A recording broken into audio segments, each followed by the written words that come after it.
Bom, turma, vamos para a nossa aula de história, de revisão do que a gente estudou na primeira unidade, ok? Então, vamos usar o livro de lição de casa e vamos abrir na página 34.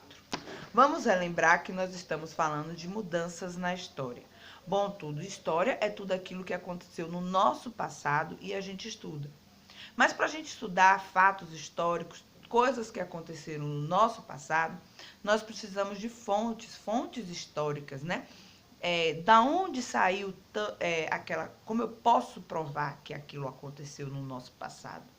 Fora as nossas fontes orais, que são tradições passadas de pai para filhos, cantigas, histórias, tudo isso nós também temos documentos, como retratos, nós temos certidões, jornais, livros, artesanatos, pinturas, esculturas. Tudo isso nos serve para mostrar o que aconteceu no nosso passado e servem como documentos históricos, certo? Então, nessa primeira questão aqui, ele pede para a gente observar as figuras e vocês vão circular somente o que pode ser considerado documento histórico, certo? Virando a página, na página 35, nós temos um texto aqui, que é um depoimento do desenhista Iguaré Yaman. Ele nasceu na aldeia Iabetué, no município de Nova Olinda do Norte, no Amazonas. E aí nós vamos ler e interpretar o que ele falou aqui, tá bom? Então vamos lá. Eu sou, antes de tudo, Iaguaré Iamã, que na língua portuguesa significa tribo de onças pequenas. Gosto muito de contar o meu tempo de criança na aldeia Iabetué, povo de Maraguá. Eu sou desenhista, mas ninguém imagina, fora da minha aldeia, como eu aprendi a desenhar. Com a espinha de peixe, brincando do terreiro da aldeia. Pegava as espinhas de peixe, aquelas bem fininhas, e ia para o terreiro da aldeia e começava a desenhar na areia, imitando animais, árvores, peixes, gente.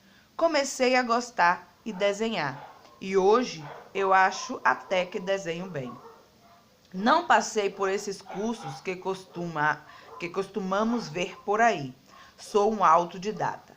A minha infância era muito bonita. Então, agora a gente vai interpretar o que a gente acabou de ler. Qual é o fato contado por Iaguaré no seu depoimento? O que é que ele relata pra gente?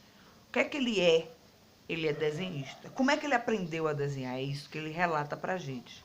Ele usava o que para desenhar? Aí vocês vão escrever pra tia, tá bom? Onde aconteceu esse fato? Ele diz o nome da aldeia dele. Ele diz o nome do local que ele está. Aí vocês vão colocar aqui.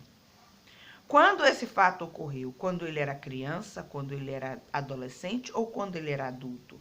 Então, ele aconteceu em um momento da fase e no texto avisa. Aí vocês vão escrever aqui. Depois, na letra D, o depoimento de Aguaré e Amã. Pode ser considerado um documento histórico? Pode sim. Por quê? Porque ele relata a cultura do povo dele, do povo maraguá. Ele ele fala da história de quando ele era pequeno, né? Então, ele relata algo que já aconteceu há vários anos e que ele hoje pode se orgulhar de ter aprendido a desenhar dessa maneira. Então, sim, realmente pode ser. Na letra E, aqui ele pede que você desenhe o que foi relatado por ele, né? Você vai desenhar o que você leu ali naquele texto, que ele desenhava, como é que ele aprendeu a desenhar? Com a espinha de peixe bem fininha, no terreiro da aldeia, né? Então, aí vai de cada um, a imaginação de cada um de vocês, ok? A 3 aqui é uma fotografia, que a resposta é na outra página que ficou para casa.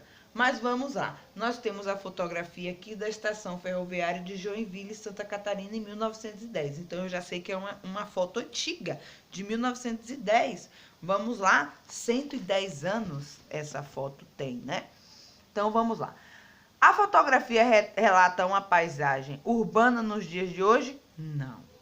um rural no passado, não pode ser um espaço rural porque a estação ferroviária está dentro da cidade. Então, é um urbana no passado, ok? Quais elementos retratados na fotografia justificam que a gente fala que ela é urbana? Bom, a gente pode falar que relatar tudo. É passado porque você já vê aqui, ó, que ó o tipo de carro, a rua não tinha calçada, não tinha asfalto, ó as casas como eram. A gente pode ver a vestimenta das pessoas, né? Tinham carruagens, carros. Então, assim, tudo isso, coisas que nos remetem ao passado, né? As vestimentas que você está vendo aí. Então, a fotografia já relata que era em 1910. Então, aí você já tem uma fotografia antiga, carros antigos, vestimentas antigas, tudo isso comprovando que é do passado. Essa fotografia pode ser considerada um documento histórico? Pode, porque fotografia estão aí para isso, né? Ela está comprovando como era no século XX a estação ferroviária de Joinville. Então, se eu quiser comprovar como era, eu não poderia estar lá naquela época, eu tenho uma fotografia para provar como era. Então, sim, é um documento histórico. Aí temos uma outra, essa daqui, ó, que é o Centro Histórico de Ouro Preto, Minas Gerais, em 2020. Foi do ano passado essa fotografia. Aí vamos responder aqui. A fotografia retrata um tipo de moradia muito comum no Brasil durante o século XVIII e XIX. São palafitas, sobrados ou ocas. Bom, palafitas não pode ser porque a gente não tem nada alagado, não está no rio. Ocas não pode ser porque não são feitas de palhas, então são sobrados. Com base na fotografia, descreva esse tipo de moradia. Bom, a gente pode falar o que olhando? São moradias de 2 andares, primeiro e segundo, muitas janelas, várias sacadas, tá vendo? Todas têm várias sacadas. Podemos dar esse tipo de característica a essa construção. Compare as moradias retratadas na fotografia com a sua moradia. Aponte semelhanças e diferenças. Aí cada um tem sua casa. A semelhança da minha casa poderia ser porque ela tem 2 andares. E diferente, porque minha casa não tem sacada. E não tem tanta janela assim. Então, seriam essas as diferenças da minha casa. Aí você vai falar da sua casa, ok?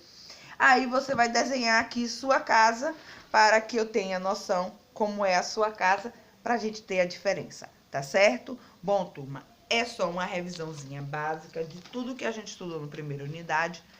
Tiver alguma dúvida, pode perguntar. Tia, não entendi, tia, não consegui, que tia tá aqui para ajudar, certo? Beijo, turma!